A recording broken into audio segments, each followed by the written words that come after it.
Hello అండి, welcome to అను చేతి వంట. మేము ఈరోజు అయితే మా ఊరికి వెళ్ళామండి. వెళ్తే అక్కడ మాకు మినీ గార్డెన్ ఉందని చెప్పాను కదా. అక్కడ చూడండి, మా తోటలో స్టార్ ఫ్రూట్ చెట్టుకి ఎన్ని కాయలు వచ్చాయో. ఇవైతే పులుపు రకం అండి. ఇవి చాలా ఎక్కువ వస్తాయండి ఈ సీజన్లో. మేమైతే వీటిని పప్పులో వేసుకుంటాము, లేదంటే రోటి తొక్కులాగా చేసుకొని తింటామండి.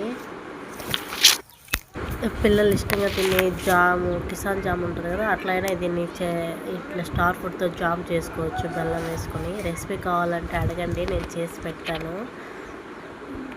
చూడండి, అన్నీ కొన్ని అయితే పండులాగా అయ్యాయి, కొన్ని అయితే ఇప్పుడే కాయల్లాగా వస్తున్నాయి. ఎన్ని కాయలు ఉన్నాయో చూసారా. ఇంకా ఏవైనా ఫ్రూట్స్ వీడియోలో చూపించాలంటే చెప్పండి, నేను అన్ని వీడియోస్ తీసి పెడతానండి. ఈ వీడియో మీకు నచ్చినట్లయితే లైక్ చేసుకోండి ఫ్రెండ్స్, సబ్స్క్రైబ్ కూడా చేసుకోండి. Thank you for watching.